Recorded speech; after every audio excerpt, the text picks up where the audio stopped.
Ceci est une émission payée par l'heure de la bonne nouvelle. Bonjour et bienvenue à l'heure de la bonne nouvelle. Comme vous pouvez le voir derrière moi, nous sommes aujourd'hui sur le mont des Oliviers avec une vue imprenable sur la ville de Jérusalem. Vous savez, la ville de Jérusalem, c'est une attraction pour tous les chrétiens, et non seulement pour les chrétiens, mais aussi pour bien des gens. Et Jérusalem a une réputation d'être une ville qu'on pourrait dire une ville sainte. Ce qui est intéressant, c'est que le point de vue de Jésus sur la ville de Jérusalem n'est pas tout à fait de ce genre-là. Jésus a dit de Jérusalem que c'était la ville qui tue les prophètes. Quelle était l'opinion de Jésus sur cette ville et pourquoi? Eh bien, c'est ce que nous allons essayer de développer tout au long de cette émission de l'heure de la bonne nouvelle.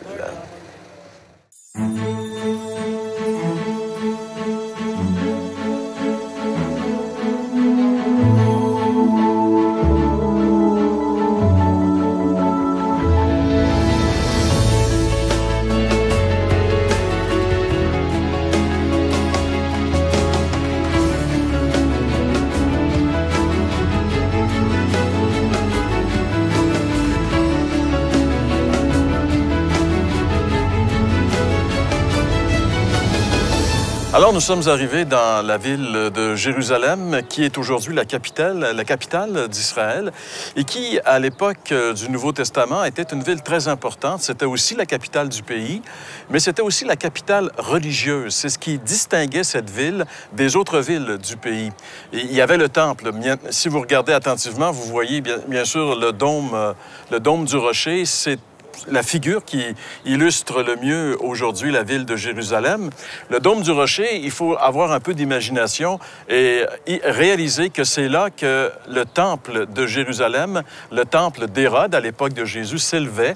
C'était une construction tout à fait remarquable et on peut s'imaginer que Jésus, qui devait normalement, lorsqu'il arrivait de la Galilée, descendre ici le mont des Oliviers pour se rendre à Jérusalem, devait passer et avoir une vue imprenable sur le temple et sur la ville de Jérusalem, qui à l'époque, bien sûr, était beaucoup moins grande, beaucoup moins étendue et beaucoup moins peuplée, mais quand même, c'était une ville importante, une ville très, très importante. Et aujourd'hui, il y a beaucoup de gens qui appellent Jérusalem la ville sainte. Mais Jésus, un jour, lorsqu'il est venu ici, et surtout lors de la dernière semaine où il était à Jérusalem, alors qu'il descendait justement la montagne des Oliviers, il est arrêté juste en face du temple et il a pleuré sur Jérusalem en disant « Jérusalem, Jérusalem, toi qui tues les prophètes ». En fait, pour Jésus, la ville de Jérusalem était une ville qui tuait littéralement ceux que Dieu envoyait. Et un jour, Jésus a conté une histoire justement aux autorités religieuses ici. Il leur a dit, un homme avait planté une vigne et puis il l'a assignée, c'est-à-dire il l'a mis sous le contrôle de certains vignerons qu'il a engagés. Puis, il est parti à l'extérieur et à un moment donné, pour savoir comment allait sa vigne, il a envoyé des serviteurs qui sont venus. Et les vignerons se sont comme appropriés la vigne. Ils ont battu les serviteurs, ils ont même tué certains des serviteurs. Et puis, à un moment donné, le vigneron a dit « Je vais envoyer mon fils, au moins ils vont avoir du respect pour lui ». Et le fils du vigneron est venu dans la vigne et les vignerons ont tué le fils. Et alors Jésus a demandé aux dirigeants religieux qu'est-ce que le vigneron va faire? Et ils ont répondu, bien, il va donner la vigne à d'autres personnes. Et Jésus a expliqué que c'est exactement ce qui arrivait présentement à Jérusalem. Le temps de Jérusalem était terminé maintenant. Le royaume de Dieu n'allait plus être un royaume qui allait être strictement relié au pays d'Israël, mais maintenant, le royaume de Dieu allait s'étendre à toutes les nations et la véritable nature de ce royaume ne serait pas un royaume physique, littéral à un endroit précis, mais serait un royaume spirituel composé de tous ceux qui auraient prêté allégeance au véritable roi du royaume, c'est-à-dire le Seigneur Jésus-Christ. Évidemment, cette vérité passait très difficilement à l'époque de Jésus parce que les Juifs attendaient une libération littérale. Les Juifs attendaient que Jésus, en tant que Messie, chassent les Romains et établissent la suprématie, on pourrait dire politique, suprématie nationale d'Israël, comme du temps de David ou du temps de Salomon, par exemple. Mais Jésus a révélé qu'il n'était pas venu pour ça. D'ailleurs, même quand les gens ont voulu faire de Jésus leur roi, il a dû résister et même fuir cette pensée parce qu'il réalisait qu'il n'avait pas compris la nature véritable du royaume de Dieu. Alors que nous sommes ici à Jérusalem, devant la vieille ville, devant la ville de Jérusalem, ce serait important pour nous de se poser la question, est-ce que nous avons vraiment compris la véritable nature du royaume de Dieu? Parce que vous savez, Jérusalem a rejeté Jésus. Il y a un passage dans Ézéchiel, Jeff va nous en parler dans quelques minutes, du fait que la gloire de Dieu dans l'Ancien Testament, à un moment donné, est partie du temple et elle est venue ici sur la montagne qui est à l'est de Jérusalem, qui est le mont des Oliviers, et cette gloire est disparue. Elle est quitté Jérusalem. Mais c'était une figure d'une gloire beaucoup plus grande et c'était une figure qui annonçait prophétiquement le drame qui allait se dérouler ici, un drame terrible qui était en réalité, par ce peuple choisi par Dieu, le rejet du Fils de Dieu, le rejet du Messie. Et ce qui est intéressant, c'est que pour eux, ils avaient une conception qui était strictement matérielle du royaume de Dieu. Et aujourd'hui encore, même à travers ce qu'on appelle l'Église, beaucoup de chrétiens ont ce même genre de conception. Qu'est-ce que le royaume de Dieu est en réalité? Est-ce que c'est un royaume littéral, un royaume géographique, ou est-ce que c'est autre chose? Je crois que les enseignements de Jésus et la réaction de Jésus devant l'autorité religieuse ici démontrent que le royaume de Dieu est d'une autre nature. Et même un jour, Jésus a dit à ses disciples, le royaume ne viendra pas de façon à éclater les regards, mais il est déjà au milieu de vous, parce que c'était lui le royaume. Jésus-Christ, c'est le royaume. Et s'il règne sur notre vie, nous sommes dans le royaume de Dieu.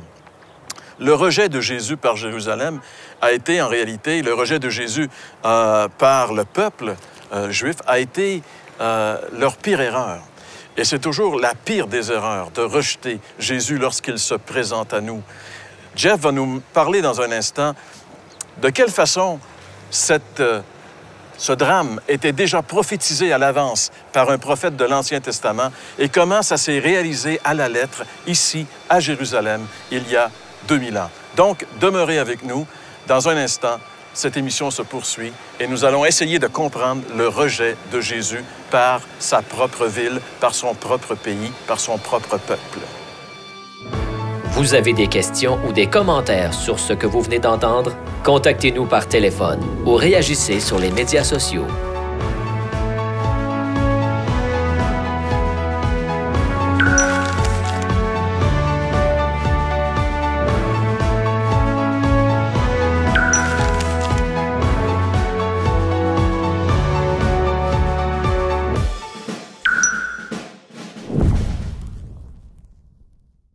La série complète sera disponible sur DVD dès la fin de la saison. Pour commander, écrivez-nous à l'heure de la bonne nouvelle, casier postal 26006, Trois-Rivières, Québec, G8Y7M1. Vous pouvez également le faire par courrier électronique à info@hbn.ca. Donc, comme Jean-Pierre nous l'a bien décrit, Jérusalem est derrière nous, et puis on a le lieu où on avait le temple auparavant. Maintenant, c'est les musulmans qui ont pris la place, là, pour l'ironie du sort. Mais si on revient à l'époque du Seigneur et un peu avant, Jésus a fait quelque chose qui nous rappelle, entre autres, une parole du prophète Ézéchiel. Ézéchiel est un prophète du temps de la déportation. Juste pour situer, pour ceux qui ne sont pas trop familiers, Israël, finalement, avait vécu du roi David jusqu'à sa déportation une période où est-ce que son royaume était divisé en deux. Il y a eu ce qu'on appelle Israël, ça c'était les tribus du Nord, et vous avez après ça le royaume du Sud qui s'appelait Juda. Il y avait une tension entre les deux royaumes, si on peut dire, pendant plusieurs centaines d'années. Mais le problème des deux, c'est qu'ils se détournaient toujours du Seigneur pour s'attacher aux moyens que le Seigneur avait donnés pour le connaître. Si vous oubliez le but d'une chose, vous allez faire du moyen le but. Alors, ils ont fait du moyen le but. Maintenant, Dieu avait rendu manifeste sa présence à Jérusalem et il avait donc fait reposer sa gloire, son nom, dans le temple de Jérusalem. Salomon, fils de David, roi d'Israël, avait fait bâtir un temple vraiment... il paraît qu'il était magnifique, le temple. Et pour être sûr que Dieu l'inaugurait, alors, quand ils l'ont consacré, il y a eu une manifestation comme une colonne de feu, de fumée, qui a rempli le temple, au point que ceux qui étaient dedans devaient tous sortir. Même chose au temps de Moïse auparavant, quand Dieu avait consacré la tente d'assignation, il y a eu le même genre de phénomène, où une manifestation de fumée comme une colonne qui manifestait la présence de Dieu. Dieu avait donc inauguré, accepté le temple comme étant le lieu où son nom reposait. Au point que, quand on priait dans la direction de ce temple. Ce que les musulmans ont repris avec la Mecque, par exemple. Donc, on priait dans la direction du temple. Lorsque le peuple a été déporté, parce que Moïse avait reçu une alliance de la part de Dieu. Et dans cette alliance, comme un contrat, si tu brises les règles, si tu vas trop loin, un des pires châtiments, c'était que Dieu était pour chasser le peuple de la terre promise ici et les disperser dans le monde entier.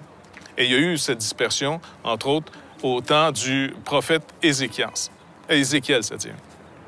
Donc, je reviens sur le prophète Ézéchiel. Il est en déportation dans la région de Babylone. Ici, c'est un peu tout en ruine.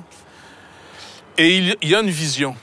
Et cette vision est vraiment intéressante parce qu'elle rappelle d'abord la promesse de Dieu, que Dieu ferait d'Israël son peuple, et lui serait leur Dieu. Mais il dit, « Mais pour ceux dont le cœur se plaît à leurs idoles, et à leurs abominations, je ferai retomber leurs œuvres sur leur tête, dit le Seigneur. » Ça, c'était le châtiment pour ceux qui se confient dans autre chose pour être sauvés que Dieu. Donc, ça se trouve, si vous voulez le lire dans vos Bibles, Ézéchiel au chapitre 11, verset 21. Regardez bien ce qui est arrivé ici à partir du verset 22. Verset 22, il nous est dit, les chérubins, donc ça, c'est une sorte d'ange, les chérubins déployèrent leurs ailes, accompagnés des roues, et la gloire du Dieu d'Israël était sur eux. En haut, la gloire de l'Éternel s'éleva du milieu de la ville. N'oubliez pas, le temple représente le milieu de la ville. Et elle se plaça sur la montagne qui est à l'orient de la ville, ici, ce qu'on appelle aujourd'hui le mont des Oliviers. Donc, le Seigneur nous donne une image ici, et il la donne à Ézéchiel. Il désapprouve la ville. La gloire de l'Éternel à l'époque s'élève. Ézéchiel voit cette nuée et il la voit venir de ce côté-ci, sur cette montagne, le mont des Oliviers. Ça nous rappelle quelque chose d'assez extraordinaire. Jésus, lorsqu'il est entré à Jérusalem, vous vous rappelez finalement quand la foule l'a reçu, Hosanna, béni soit celui qui vient au nom du Seigneur, et là les autorités religieuses commencent à vraiment s'énerver et dire finalement au Seigneur et aux disciples, faites-les taire. Et Jésus dit, si vous les faites taire, les pierres vont le crier. Et c'est un peu ce qui se passe aujourd'hui, c'est les ruines qui rappellent l'Évangile ici en Israël. Les témoignages sont toujours sur place. Bref, et là, il a fait un message, et bref, ça a fini mal. Il a été rejeté. Il dit, vous ne me verrez plus maintenant. Et il dit qu'il est sorti, et il est venu ici, et c'est devenu son lieu d'habitude, le fameux jardin qu'on appelle des Oliviers. Et c'est pour ça que Judas savait exactement où le trouver lorsqu'il a été chercher des hommes, lorsqu'il a vendu Jésus. Il savait où Jésus se trouvait, sur le mont des Oliviers. Et ça représente ici une prophétie. Il quitte le lieu, qui était le lieu officiel, pour venir ici en désapprobation. Et c'est ici qu'il a été saisi, amené à nouveau, mais de force, pour être jugé. Et puis finalement, faussement jugé, c'est sûr. Mais le point que je veux faire remarquer ici, c'est qu'on tient tellement aux moyens que Dieu nous a donnés pour comprendre un but, qu'on oublie le but et on fait du moyen le but. Écoute, ça nous arrive à nous-mêmes les chrétiens. Combien d'entre nous, chrétiens, là je parle à des gens qui ont cru l'Évangile, combien d'entre nous, on a rendu notre bâtiment où on se rassemble plus sacré que les gens qui y viennent, oubliant la parole qui dit que nous sommes les pierres vivantes et non pas le lieu où on se rassemble. C'est trop facile. On ne peut pas leur lancer la pierre. On fait la même chose à moins d'être corrigé par la parole de Dieu continuellement. Donc, le Seigneur a désapprouvé. Dans l'Ancien Testament, c'était la déportation. Ça a été rendu manifeste par cette vision qu'Ézéchiel a eue. Et Jésus, plusieurs centaines d'années plus tard, va faire le même geste. Il est parti de là, il est venu ici. Judas savait qu'il trouverait ici, car Jésus venait maintenant ici, c'était son habitude maintenant. Si nous, on ne fait pas attention, ça peut être facile pour nous de faire la même chose, d'oublier le but et de faire du moyen le but. Et là, ça s'appelle de l'idolâtrie. Donc vraiment, je vous encourage à retourner aux Écritures, parce que pour avoir une foi saine, une foi éclairante et éclairée, il faut se nourrir des Écritures, on n'a pas le choix. Votre foi vient de ce qui est dit dans la parole. Elle ne vient pas de ce qu'on imagine, elle ne vient même pas de nos témoignages. On peut vous donner nos témoignages, comment pour nous c'est arrivé. Mais ce n'est pas ça qui doit être le point de votre foi. Le point de votre foi, votre ancrage, votre confiance en Dieu doit reposer sur ses promesses. La Bible est d'une précision incroyable. Vraiment, elle est digne de toute notre confiance. Je vais vous laisser avec François qui va nous expliquer maintenant comment on peut venir à ce Dieu qui aussi peut s'appeler fidèle et véritable. Vous avez des questions ou des commentaires sur ce que vous venez d'entendre? Contactez-nous par téléphone ou réagissez sur les médias sociaux.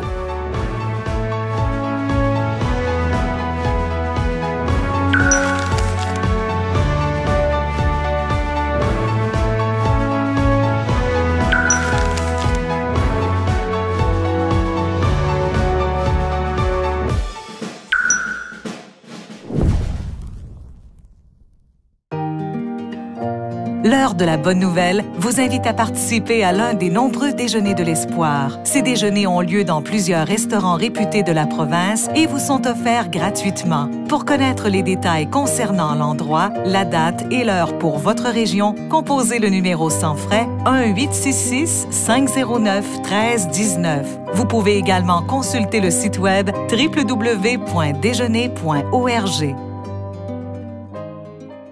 Pour introduire ce segment de l'émission, je vais lire un texte dans l'Évangile de Luc qui parle encore de Jérusalem. C'est écrit au chapitre 19 et au verset 41. « Comme il approchait de la ville, Jésus, en la voyant, pleura sur elle et dit, « Si toi aussi, au moins en ce jour qui t'est donné, tu connaissais les choses qui appartiennent à ta paix, mais maintenant, elles sont cachées à tes yeux. Il viendra sur toi des jours où tes ennemis t'environneront de tranchées, t'enfermeront et te serreront de toutes parts. Ils te détruiront, toi et tes enfants, au milieu de toi, et ils ne laisseront pas en toi pierre sur pierre, parce que tu n'as pas connu le temps où tu as été visité. » Jérusalem n'a pas connu ce temps où Jésus les a visités, et ils en ont subi des conséquences terribles, physiquement, littéralement, il y a à peu près 2000 ans, un peu après le rejet du Messie vers l'an 70, où cette prophétie de Jésus a été accomplie et Jérusalem a été complètement détruit. Il n'y a pas resté pierre sur pierre, en effet. Alors, c'est dramatique de rejeter Jésus. Mais j'aimerais vous dire comment on peut faire. Quand Jésus était ici avec Nicodème, c'est un prêtre, un homme religieux, Nicodème s'est approché de lui pour lui poser des questions. Et Jésus lui a dit qu'il fallait qu'il naisse de nouveau. Et pour illustrer son propos, Jésus a pris une autre histoire de l'Ancien Testament que Nicodème connaissait très bien. Et c'est une histoire où Israël était à ce moment-là dans le désert. Des serpents brûlants, c'est-à-dire venimeux, ont été lancés en jugement parce que le peuple était rebelle et désobéissant. Et plusieurs d'entre eux ont été mordus par ce serpent. Alors, un coup mordu, plusieurs sont morts, bien entendu. Et là, il y en a qui sont allés vers Moïse et ils ont dit, « Moïse, Moïse, qu'est-ce qu'on doit faire pour ne pas mourir? Invoque Dieu pour que la plaie s'arrête. » Et là, Moïse a donné une bizarre de solution. Il a dit de faire un serpent en bronze, de le mettre sur un poteau, et ceux qui avaient été mordus pouvaient regarder ce serpent en bronze et être guéris. Moi, si j'avais été Dieu, en tout cas, j'aurais certainement, à la place du peuple, souhaité que Dieu me donne une façon tout à fait logique d'être guéri de la morsure. Je leur ai proposé peut-être un certain traitement, un onguent, un antibiotique ou je ne sais pas quoi. Mais imaginez la solution que Dieu a donnée. Il dit, regardez le serpent et ceux qui ont été mordus, s'ils regardent le serpent, qui font confiance dans la recette que Dieu a donnée, bien, ces gens-là vont être guéris. Et là, ce qui est intéressant, c'est que Jésus va prendre cette histoire-là quand il parle avec Nicodème, puis il va dire, comme Moïse a élevé le serpent d'airain dans le désert. Il faut de même que le Fils de l'homme soit élevé et qu'il aille sur la croix. Et la façon aujourd'hui d'avoir nos péchés pardonnés, d'avoir la vie éternelle, c'est exactement la même façon. C'est peut-être pas logique. Moi, j'aurais tendance, comme tous les êtres humains, à faire des choses pour gagner la faveur de Dieu. Mais Dieu nous dit de regarder non aujourd'hui au serpent d'airain, mais à la croix du Calvaire. Parce que chaque être humain, vous et moi, on a été mordus par la morsure du péché. Et que la seule façon, la seule et unique façon, c'est de voir et de croire, voir Jésus à la croix, prenant mes péchés. Et toute autre option, dans le temps d'Israël, lorsque les gens avaient été mordus par le serpent, s'ils avaient envie de suivre une certaine posologie qu'on leur proposait, eh bien, ces gens-là allaient mourir. Mais ceux qui regardaient au serpent d'airain allaient vivre. Alors, nous, aujourd'hui, nous sommes invités de faire le même geste, mais de regarder non au serpent, mais là où Jésus a pris nos péchés et de mettre entièrement notre confiance dans ce seul moyen que Dieu a laissé à l'humanité pour reprendre le lien, reprendre contact, cette communion avec Dieu qui donne un sens à la vie, sans laquelle la vie est complètement vide de sens.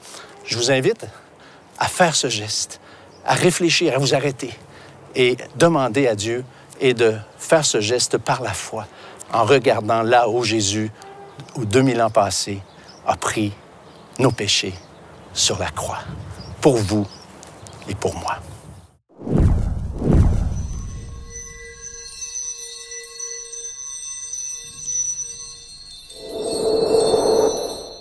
J'ai grandi dans une famille où, justement, on racontait les histoires de l'Évangile. Souvent, avant de me coucher, mes parents nous racontaient les histoires de Jésus.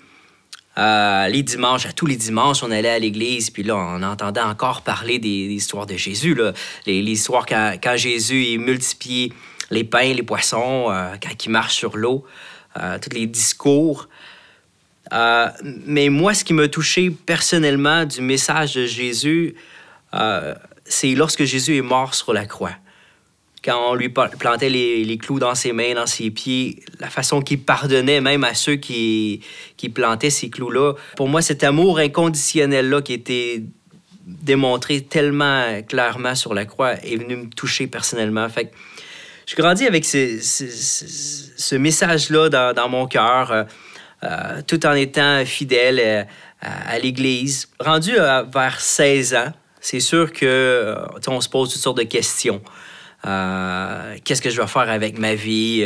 C'est là que tu choisis ta carrière. Fait que j'avais plein de questions à savoir qu'est-ce que j'étais pour faire avec ma vie. Fait que oui, c'est sûr, j'avais des ambitions, puis je me disais, wow, ça serait vraiment intéressant, avoir une belle job, un beau char. Tu sais, t'es jeune, tu veux un beau char, du succès. Mais plus je regardais en avant, je me dis, il me semble que la vie, c'est beaucoup plus que ça. Puis là, avec ce message-là qui était dans mon cœur de l'amour de Jésus, la façon qu'il avait vécu, qu'il avait donné sa vie pour nous autres, je voulais moi aussi le servir, lui donner ma vie, communiquer cet évangile-là puis cet amour-là aux autres.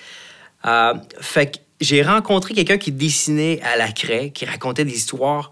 Puis lorsque j'ai vu ça, j'ai dit, wow, c'est tellement un beau moyen pour pouvoir raconter les histoires de Jésus. Fait que là, j'ai commencé à prendre mes craies, à voyager un petit peu partout, à faire des présentations dans des foyers de personnes âgées, dans des prisons, dans des écoles, un peu partout sur la rue.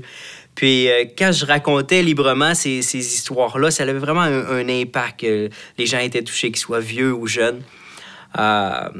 Fait que je continue à œuvrer comme ça, puis à voyager un petit peu partout avec ma femme. Après ça, on a eu des enfants. Mais à toutes les fois que je revenais à l'église, je leur racontais ce qui s'était passé, puis on dirait que c'était jamais assez. On n'endossait pas ce que je faisais parce que je travaillais pas pour l'église ou pour un groupe, puis mais là, c'est sûr que ça m'a frustré. Du jour au lendemain, jamais j'aurais cru remettre ma foi en question. C'était tellement simple cette fois-là. Mais j'ai tout remis en question.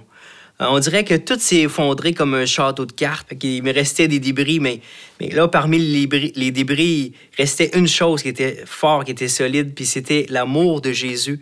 La façon qu'il est mort sur la croix, son amour inconditionnel, c'est revenu comme reconnecté avec ma foi de départ.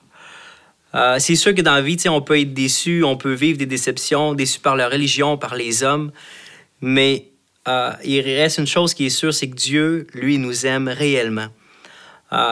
Puis il l'a démontré clairement en envoyant Jésus, son Fils, qui est mort sur la croix. Puis si on fait juste lui faire confiance, lui laisser nos vies, on n'a absolument rien à craindre. Puis lui, il nous promet la vie éternelle. Alors moi, c'est pour ça que je vais continuer à raconter ces histoires-là qui me passionnent, puis partager cette foi qui est libre et qui est accessible à tout le monde. L'heure de la bonne nouvelle vous invite à participer à l'un des nombreux déjeuners de l'espoir. Ces déjeuners ont lieu dans plusieurs restaurants réputés de la province et vous sont offerts gratuitement. Pour connaître les détails concernant l'endroit, la date et l'heure pour votre région, composez le numéro sans frais 1-866-509-1319. Vous pouvez également consulter le site web www.déjeuner.org. La série complète sera disponible sur DVD dès la fin de la saison. Pour commander, écrivez-nous à l'heure de la bonne nouvelle, casier postal 26006, Trois-Rivières, Québec, G8Y7M1. Vous pouvez également le faire par courrier électronique à info@hbn.ca.